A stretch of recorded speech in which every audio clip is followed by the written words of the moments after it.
بقرہ عید آتی ہے دوستوں، ایک مسئلہ بڑا گردش کرتا ہے سوشل میڈیا پر بھی اور عام لوگ بھی بطور خاص پوچھتے ہیں کہ جناب جو بھینس ہے اس کی قربانی ہو سکتی ہے، جس کو پنجابی میں کٹا کہتے ہیں، اس کی قربانی جائز ہے یا ناجائز ہے؟ تو سامعین، کٹے کی قربانی بلا کراہت، بلا شک و شبہ عین حلال ہے۔ جس طرح گائے کی قربانی، اونٹ کی قربانی، بچھڑے کی قربانی جائز ہے، اسی طرح کٹے کی قربانی کرنے میں بھی کوئی کراہت نہیں ہے، بالکل جائز ہے، اس میں کسی کا کوئی اختلاف نہیں ہے۔ کچھ لوگ سوال اٹھاتے ہیں کہ جی جن جانوروں کا ذکر قرآن میں ہے صرف ان کی قربانی کریں، تو میری گزارش ہے کہ بقرہ عید سے لے کر اگلی بقرہ عید تک پورا سال کٹا حلال ہوتا ہے۔ ہر شہر میں، ہر محلے میں، ہر گلی میں، ہر جگہ اس کا گوشت بک رہا ہوتا ہے، تو کوئی فتویٰ جاری نہیں کرتا کہ یہ حرام ہے، کسی کی زبان نہیں بولتی کہ یہ حرام ہے، کھاتے ہیں سب، جو کہتے ہیں حرام ہے وہ بھی کھاتے ہیں، جو کہتے ہیں قربانی نہیں کرنی چاہیے وہ بھی کھاتے ہیں، تو تب قرآن میں ذکر ہوتا ہے اس کا؟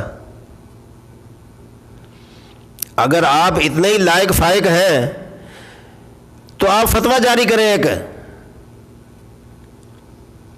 کہ جی کٹے کی قربانی حرام ہے اور سارا سال کٹا حلال ہے۔ میں آپ کو مانوں کہ جی آپ دیندار ہیں، آپ کلمہ حق کہنے کے عادی ہیں، تو جب سارا سال کٹا حلال ہے، سارا سال کٹے کو کھاتے ہو، سارا سال اس کی بوٹیاں توڑتے مروڑتے ہو، تب تو آپ کو اس کے حلال حرام کا کوئی ذکر نہیں آتا، کوئی سوچ نہیں آتی۔ جب قربانی کا وقت آتا ہے تو کٹا حرام ہو جاتا ہے۔ ماشاءاللہ کیسا فلسفہ ہے، کیسی منطق ہے یہ کہاں سے دین نکال لیا آپ نے؟ جہاں تک ذکر ہے ابھی یہ بات ہے کہ اس کا ذکر قرآن میں نہیں ہے، تو جس کا ذکر قرآن میں نہیں ہے وہ آپ استعمال نہیں کرتے؟ آپ بتائیں چنے کی دال کا ذکر کہاں ہے قرآن میں؟ دکھائیں مجھے کوئی۔ قرآن نے جہاں ان دالوں کا ذکر کیا ہے وَقِسَّائِهَا وَفُومِهَا وَعَدَسِهَا وَبَصَلِهَا، ان میں مسور کی دال کا ذکر ہے، دوسری چیزوں کا ذکر ہے، پیاز کا ذکر ہے، مسور کا ذکر ہے، چنے کی دال کا کہاں ذکر ہے؟ سارا سال آپ کھاتے ہیں، پیٹ بھر کے کھاتے ہیں، دکانوں پہ بیچتے ہو، اس کے حرام کا آپ کو نہیں خیال آتا؟ چائے کی پتی کا ذکر کہاں ہے قرآن میں؟ دکھائے مجھے کوئی۔ تو یہ کون سا فلسفہ ہے؟ جو چیز قرآن میں نہیں ہے وہ حلال نہیں ہے؟ آخر اجماع امت بھی کسی چیز کا نام ہے۔ پیغمبر صلی اللہ علیہ وسلم نے فرمایا میری امت، پوری کی پوری امت کبھی گمراہ نہیں ہو سکتی۔ ہاں کچھ گمراہ ہوں گے جو کہتے ہیں کٹا حرام ہے، ان کی گمراہی کی یہی دلیل ہے۔ مجھے یہ بتائیں کہ کٹے کے اندر کون سی چیز ہے جو حرام کے اوپر دلالت کرتی ہے؟ یہ تو کوئی بات نہیں کہ قرآن میں اس کا ذکر نہیں ہے، حدیث میں اس کا ذکر نہیں ہے۔ جو چیزیں حلال جانوروں میں ہیں وہ ساری کی ساری اس میں پائی جاتی ہیں۔ اور چلو چیزوں کو چھوڑیں، آپ پورا سال یہ حلال ہوتا ہے، عید میں کیوں حرام ہو جاتا ہے؟ اس کی تو کوئی تفتیش کر لے۔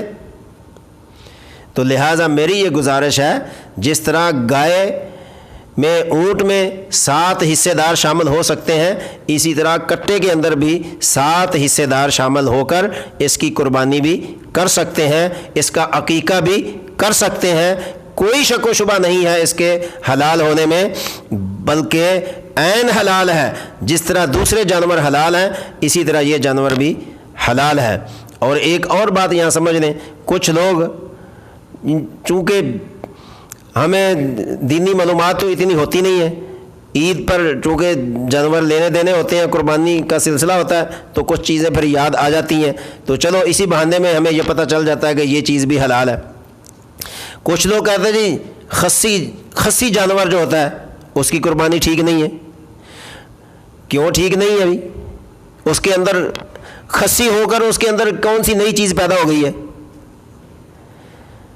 قرآن و سنت کی روشنی میں خصی جانور کی قربانی صرف جائز ہی نہیں بلکہ افضل ترین قربانی ہے۔ خود رسالت میں آپ صلی اللہ علیہ وسلم نے ایسے جانور کی قربانی کی ہے، تو آپ اپنی مرضی سے کسی کو حلال حرام کے سرٹیفکیٹ نہ دیا کریں، آپ کی بڑی مہربانی ہے۔ جو شریعت نے اسلام نے جو طریقہ کار مقرر کر دیا ہے اس سے ہم ادھر ادھر نہیں بھاگ سکتے، صرف وہی طریقہ ہے ہمارا اور آپ کا یا کسی عالم مفتی کا۔ دین کے اندر کوئی گویا کہ اپنا مسئلہ نہیں چلے گا، لیکن لوگ بات کرتے ہوئے کچھ آر محسوس نہیں کرتے کہ یہ کتنا بڑا گناہ کر رہے ہیں ہم اگر ایک مسئلے کو ہم بدلنے کی کوشش کر رہے ہیں۔ تو لہٰذا ان چیزوں کو صحیح معنوں میں علماء مفتیان کرام سے پوچھ کر ان پر عمل کیجئے، انشاءاللہ تعالی اللہ تعالی ہماری قربانی